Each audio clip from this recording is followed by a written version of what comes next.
नमस्कार मुलांनो, हे जे चित्र तुम्ही पाहत आहात ते आहे गुरुदेव रवींद्रनाथ टागोर, प्रसिद्ध असे विश्वविख्यात बंगाली महाकवी. यांचा जन्म 1861 साली झाला व त्यांचा मृत्यू 1941 साली झालेला आहे. गुरुदेव रवींद्रनाथ टागोर हे विश्वविख्यात बंगाली महाकवी होते. त्यांनी प्रचंड प्रमाणात लेखन केलं. त्यांचं बरंचसं लेखन हे बंगाली भाषेतील आहेत. ते एक कथाकार होते, म्हणजे अनेक कथा त्यांनी लिहिल्या, अनेक कादंबऱ्या त्यांनी लिहिल्या, अनेक नाटकेसुद्धा त्यांनी लिहिली. ते एक प्रसिद्ध चित्रकार सुद्धा होते. सुंदर चित्र ते काढायचे. एक शिक्षण तज्ज्ञ होते, म्हणजे शिक्षणाबद्दल त्यांना कळवळा होता. त्यांना शिक्षणाची आस्था वाटत होती. मानवतावादी विचारवंत होते, म्हणजे त्यांचे विचार खूप लोकांना पटणारे आणि लोकांच्या जनहितार्थ असणारे हे विचार असणारे गुरुदेव रवींद्रनाथ टागोर होते. आणि स्वतंत्र भारताच्या राष्ट्रगीताचे ते रचनाकार होते. म्हणजे आपल्या भारताचं राष्ट्रगीत जे आहे हे त्यांनीच लिहिलेलं आहे. आपल्या भारताच्या राष्ट्रगीताला सर्वजण ओळखतात व त्याचा आपल्याला अभिमानसुद्धा आहे. आणि या राष्ट्रगीताचे रचनाकार म्हणजेच गुरुदेव रवींद्रनाथ टागोर.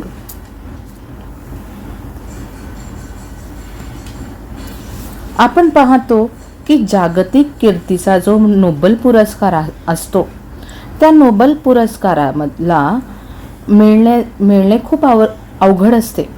हा नोबेल पुरस्कार भारतातच नाही तर आशियातले पहिले विजेते म्हणजे गुरुदेव रवींद्रनाथ टागोर. त्यांनी अख्ख्या आशिया खंडामध्ये सर्वात अगोदर नोबेल पुरस्कार मिळवण्याचे त्यांच्यामध्ये सामर्थ्य होते. त्यांचे लेखन हे अनेक भाषांमध्ये अनुवादित झालेले आहे. म्हणजे त्यांचे बरेचसे लेखन जे होते ते बंगाली भाषेतील आहे. पण त्यांचे विचार इतके सुंदर व महत्त्वपूर्ण आहेत की त्यांचे बऱ्याचशा लेखनाचं अनुवादन वेगवेगळ्या भाषांमध्ये करण्यात आलेलं आहे. बऱ्याचशा लेखकांनी त्यांच्या लेखनाचे अनुवादन केलेले आपणास दिसून येते. शांतिनिकेतन आणि विश्वभारती या दोन संस्था त्यांनी स्थापन केल्या. या दोन ज्या संस्था आहेत त्याच्यामध्ये अनेक विद्यार्थ्यांना शैक्षणिक, सांस्कृतिक अशी सुंदर त्यांनी धुरालाभू दिली. आणि या दोन्ही संस्थांनी जगभरामध्ये आपलं नाव कमवलं, कीर्ती मिळवलेली आपणास दिसून येते. आजही या दोन्ही संस्था जगात प्रसिद्ध अशा संस्था आहेत. गुरुदेव रवींद्रनाथ टागोर हे जे आहेत यांनी रवींद्र संगीत ही भारतीय संगीताला दिलेली मौल्यवान भेट आहे.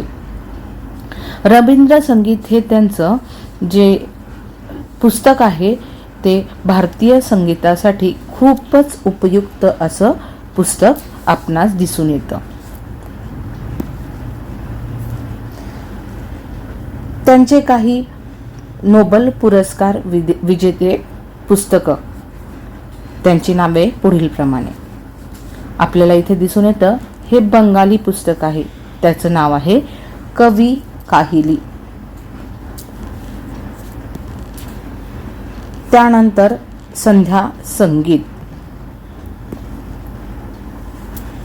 प्रभात संगीत,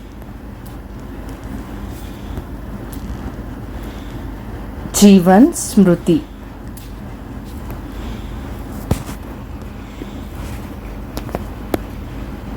छेल बेला अशी वेगवेगळ्या या पुस्तकांना नोबेल पुरस्कार मिळालेले आपणास दिसून येतात.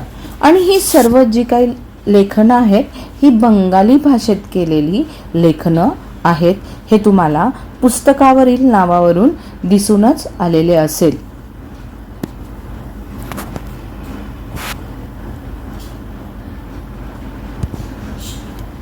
विसर्जन,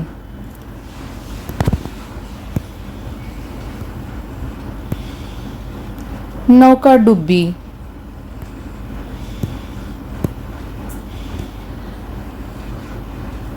गोरा, चतुरंग या त्यांच्या कादंबऱ्या प्रसिद्ध आहेत. तसेच वनफूल, शैशव संगीत ही खंडकाव्ये सुद्धा फार प्रसिद्ध आहेत. आता तुम्ही पाहतच आहात की ही सर्व जी लेखनं आहेत ती त्यांची लेखनं त्यांच्या भाषेमध्ये केलेली आहेत. आणि राजा हे नाटक त्यांचं प्रसिद्ध व गाजलेलं असं नाटक आहे. त्याचबरोबर डाकघर हे सुद्धा नाटक त्यांचं प्रसिद्ध आहे. म्हणजे त्यांनी खूप विपुल प्रमाणात लेखन केले. त्यांचा गीतांजली हा काव्यसंग्रह आपल्याला माहितीच आहे आणि तो जगभर प्रसिद्ध सुद्धा आहे. आपण आता आपल्या स्थूल वाचनाला सुरुवात करीत आहोत.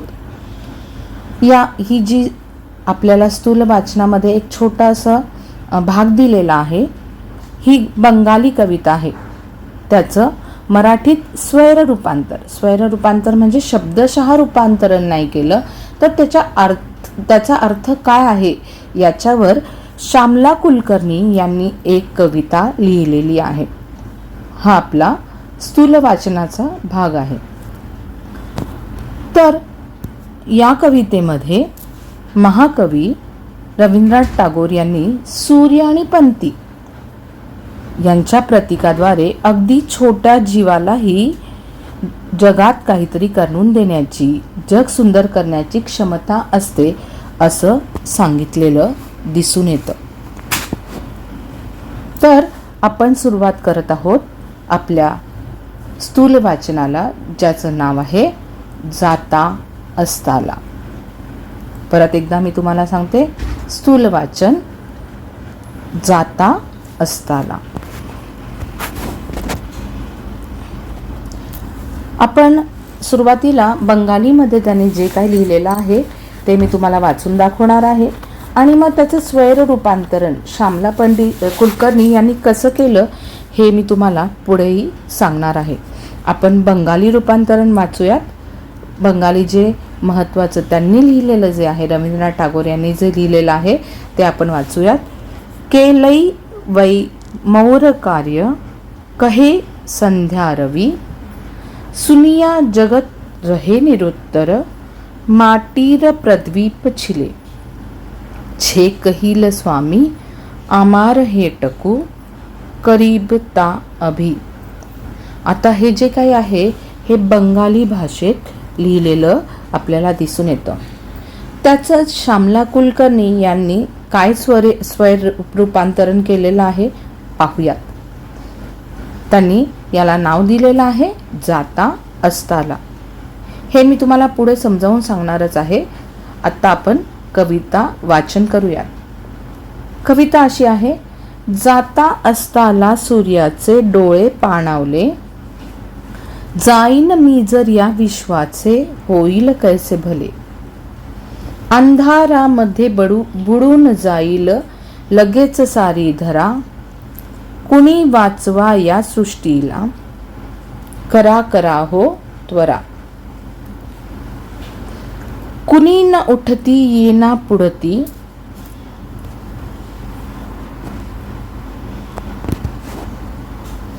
कुणास ना शाश्वती, इकडे तिकडे बघत हळूची, पनती ये पुढती, विनम्र भावे लवून म्हणती, तेजोमय भास्करा, मम तेजाने जमेल तैशी, उजळून टाकीन धरा, वचहे ऐकुनी त्या तेजाचे डोळे ओनावले, तृप्त मनाने आणि रवी तो झुकला अस्ताकडे.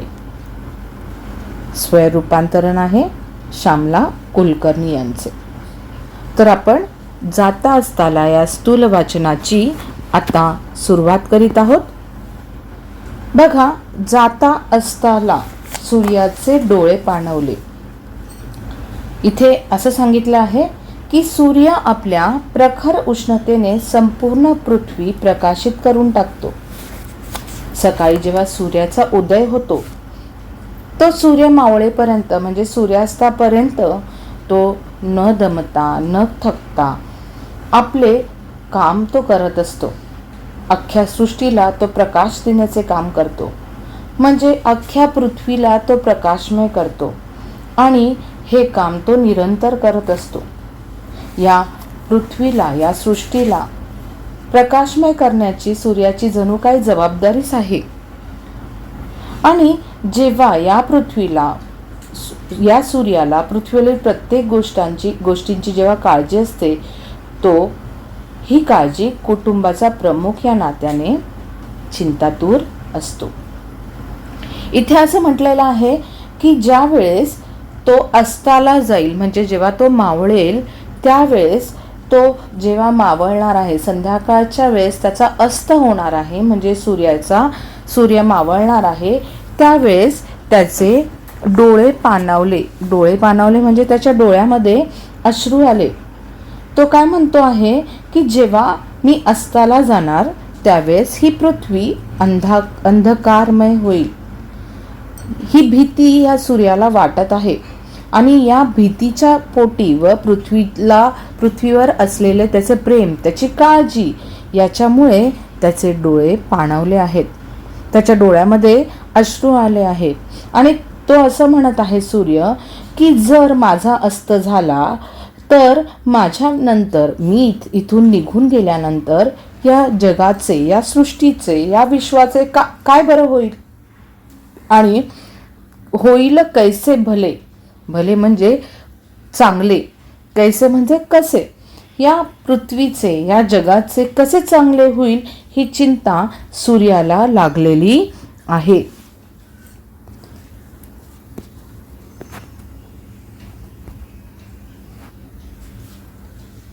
पुढे ते असं म्हणत आहेत, अंधारामध्ये बुडून जाईल लगेच सारी धरा, कुणी वाचवा या पृथ्वीला, करा करा हो त्वरा. आता काय म्हटलेलं आहे की मावळत असलेला सूर्य आपल्यानंतर पृथ्वीचं काय होईल याची चिंता घेऊन बसलेला आहे. त्याला ती चिंता वाटत आहे. आणि जेव्हा आपण अस्ताला जाऊ त्यावेळेस अख्खी पृथ्वी, ही सृष्टी अंधारामध्ये बुडून जाईल असे सूर्याला वाटते. पृथ्वीची काळजी करणारं कुणीतरी असावं. पृथ्वी म्हणजे धरा म्हणजे पृथ्वी.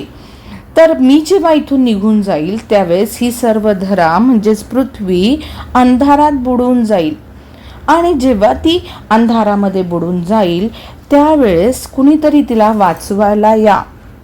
त्वरा करा म्हणजे घाई करा, आणि कुणीतरी पुढे येऊन घाई करत या पृथ्वीला वाचवण्यासाठी पुढे या, असं त्याचं म्हणणं आहे. माझी जागा कोणीतरी घ्या, मी नसताना माझी जागा कोणीतरी घ्या आणि माझं काम कोणीतरी थोड्याफार प्रमाणात करा, अशी सूर्याची मनापासून इच्छा आहे. तो म्हणतो जेव्हा मी इथून निघून जाईन, म्हणजे माझा जेव्हा अस्त होईल त्यावेळेस ही पृथ्वी अंधारात बुडून जाईल. तर असे होऊ नये म्हणून कोणीतरी पुढे या आणि कोणीतरी या पृथ्वीला वाचवण्यासाठी त्वरा करा, घाई करा, असं ते म्हणत आहे. सूर्य म्हणतोय. पुढे बघा काय म्हटलेलं आहे, कुणी न उठती येना पुढती, कुणास ना शाश्वती, इकडे तिकडे बघत हळूची, पनती ये पुढती. बघा, सूर्याने बऱ्याच लोकांना सांगितलं, सगळ्या पृथ्वीवरल्या सगळ्यांना सांगितलं की मी जेव्हा अस्ताला जाईल तेव्हा या पृथ्वीला अंधकार प्राप्त होईल. तर आता कुणीतरी पुढे येऊन माझं काम थोडंसं हलकं करण्यासाठी त्वरा करा, घाई करा. पण कोणीच पुढे आलं नाही. पुढती म्हणजे पुढे, समोर कोणीच आलेलं नाहीये. आणि त्यामुळे काय झालंय की सूर्याच्या प्रचंड तेजाला दुसरा पर्याय नाही, हे प्रत्येकालाच माहीत आहे. त्याच्यासारखा तोच, जरी त्याला ढगाने झाकोळलं तरीही त्याची उष्णता, त्याची प्रखरता कमी होत नाही. त्याची जागा कोणीही घेऊ शकत नाही. आणि मग एवढ्या महान सूर्याची जागा कोण बरं घेणार? ती जागा कोण चालवणार? त्यामुळे कोणीही पुढे येण्याला हिम्मत करत नव्हतं. त्याच्यासारखं प्रचंड कार्य कोणालाही जमणार नाही हे प्रत्येकाला माहीत होतं. आणि म्हणूनच या पृथ्वी तलावर कोणीही सूर्याची जागा घेऊ शकत नाही आणि पुढे कोणीही घ्यायला तयार होणार नाही. कारण पृथ्वीवरचा अंधार दूर करण्याची ताकद फक्त आणि फक्त सूर्याकडेच आहे, ती कोणाकडे सुद्धा नाही. 2 दिवस पाऊस पडला तर तिसऱ्या दिवशी आपल्याला सूर्याच्या उष्णतेची प्रखरतेने आठवण येते की आता ही चिखल माती नकोय, तर आपल्याला सूर्याचा प्रकाश हवा आहे. आणि हा प्रकाश देण्याचं कार्य कोणीही करू शकत नाही, तर फक्त सूर्यच करू शकतो.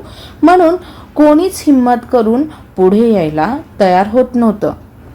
तेवढ्यात हळूहळू मनाचं धाडस करत इकडे तिकडे बघत, कुणास ना शाश्वती म्हणजे कोणालाच विश्वास नाहीये, कोणालाच भरोसा नाहीये की आम्ही सूर्याचं एवढं मोठं काम करू शकू. आमच्यामध्ये तेवढी ताकद आहे हे कोणालाच माहीत नाही आणि कोणाचीही हिम्मत नाही. म्हणून तो इकडे तिकडे पाहत असतानाच हळूच एक पंती पुढे येते आणि ती इकडे तिकडे पाहत तिचा प्रकाश देण्याचा प्रयत्न करते आहे.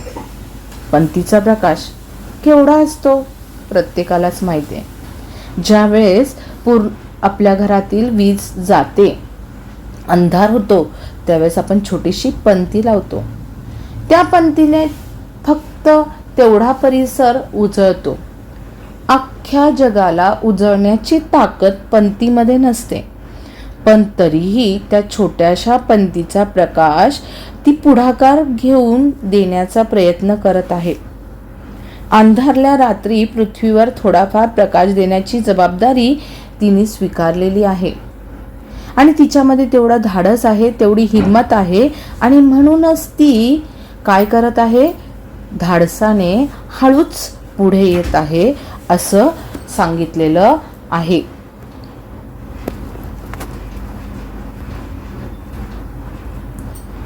पुढे असं म्हटलेलं आहे, विनम्र भावे लवून म्हणती तेजोमय भास्करा, मम तेजाने जमेल तैशी उजळून टाकीन धरा. बघा काय म्हटलेलं आहे की सूर्यापुढे ही पंती आकाराने अगदीच लहान असली तरीही विनम्र म्हणजे नम्र, अगदी लीन होऊन ती काय म्हणते आहे, ती असं म्हणते आहे की हे सूर्याच्या प्रचंड तेजा, तुझा तेजमय प्रकाश सर्वांना माहिती आहे. तिने लवून नमस्कार केला, वाकून तिने तेजोमय म्हणजे प्रखर असणाऱ्या भास्कराला म्हणजे सूर्याला. सूर्याची पुष्कळ नावं आहेत, त्यातली काही नावं मी तुम्हाला आत्ता सांगणार आहे.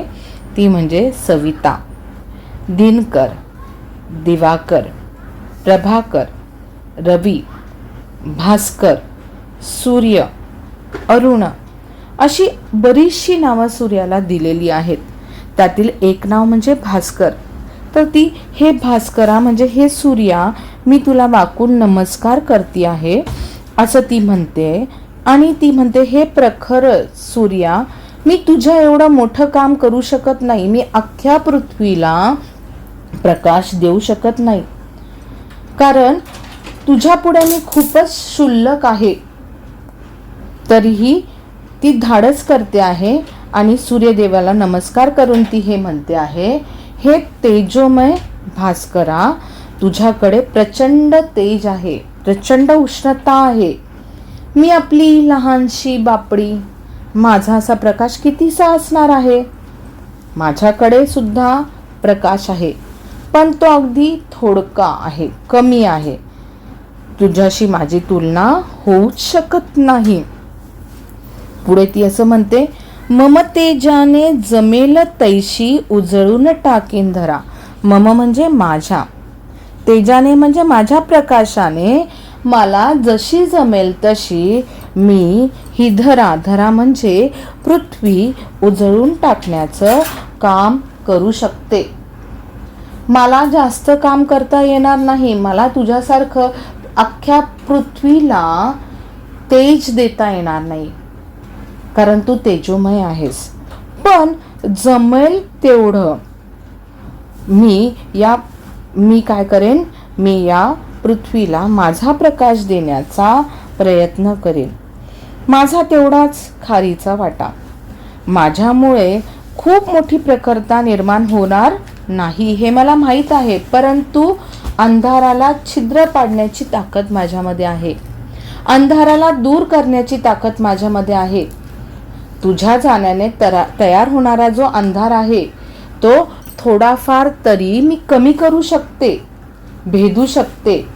पृथ्वी प्रकाशमय करण्याचे कार्य मी थोड्या फार प्रमाणात का होईना करू शकते, असं ती आश्वासन त्या सूर्याला देते आहे. खूप छोटीशी पंक्ती, पण जेव्हा पूर्ण अंधार होणार आहे त्यावेळेस त्या अंधाराला कमी करण्यासाठी मी नक्कीच काहीतरी पुढाकार घेऊन कार्य करेन, असं ती आश्वासन ह्या मोठ्या सूर्याला देताना आपल्याला दिसून येतं. पुढे असं म्हटलेलं आहे, वच हे ऐकुनी त्या तेजाचे डोळे ओनावले, तृप्त मनाने आणि रवी तो झुकला अस्ताकडे. वच म्हणजे बोलणे, वचन. तिने वचन दिलं. हे ऐकून त्या तेजाचं, तेज म्हणजे सूर्याचे डोळे ओलावले. डोळे ओलावलेचा आपल्याला अर्थ माहितीच आहे की त्याच्या डोळ्यामध्ये पाणी आलं. ह्या प्रखर अशा सूर्यापुढे एवढीशी पंथी बोलत होती. तिच्या बोलण्यात तेज होतं, धाडस होतं, हिम्मत होती. आपण अस्ताला गेल्यानंतर आपले कार्य थोड्याफार प्रमाणात का होईना चालू राहील याची शाश्वती तिने सूर्याला दिलेली होती. आणि ही शाश्वती मिळाल्यानंतर छोट्याशा पंथीचं हे धाडस पाहून सूर्याचे डोळे ओलावले. त्याच्या डोळ्यामध्ये आनंदाचे अश्रू आले. दुःखाचे नाही तर आनंदाचे अश्रू आले.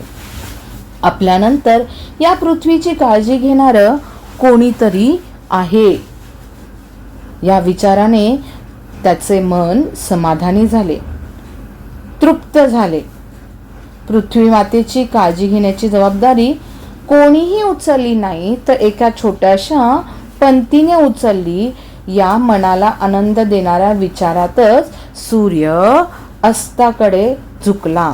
अस्त होणे म्हणजे तो मावळणे, झुकणे म्हणजे कलने. तर तो अस्ताला झुकला, सूर्य मावळला, पण त्याचे कार्य सुरू राहिले.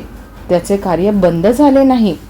त्याचे प्रकाश देण्याचे कार्य थोड्याफार प्रमाणात का होईना पंथीने केलेले आपणास इथे दिसून येते. म्हणजे एवढ्या मोठ्या सूर्याचे जे काम आहे ते काम या छोट्याशा पंथीने हातभार लावून उचलले हे इथे आपणास पाहायला मिळते. आणि म्हणूनच तो सूर्य अगदी प्रसन्न मनाने अस्ताला झुकला असं इथे म्हटलेलं आहे.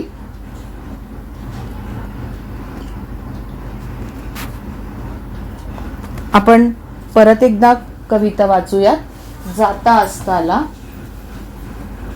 जाता अस्ताला सूर्याचे डोळे पाणावले, जाईन मी जर या विश्वाचे होईल कैसे भले, अंधारामध्ये बुडून जाईल लगेच सारी धरा, कुणी वाचवा या पृथ्वीला करा करा हो त्वरा, कुणी न उठती येना पुढती कुणास ना शाश्वती, इकडे तिकडे बघत हळूची पनती ये पुढती, विनम्र भावे लवून म्हणती तेजोमय भास्करा, मम तेजाने जमेल तैशी उजळून टाकीन धरा, वच हे ऐकुनी त्या तेजाचे डोळे ओलावले, तृप्त मनाने आणि रवी तो झुकला अस्ताकडे. हा स्थूल वाचनाचा भाग म्हणजेच कविता तुम्हाला कळाली असेलच अशी माझी आशा आहे. तुम्ही ही कविता 2-3 वेळा वाचायची आहे, तुमच्या वहीमध्ये लिहायची आहे व त्याचे शब्दार्थ लिहून घ्यायचे आहेत. धन्यवाद.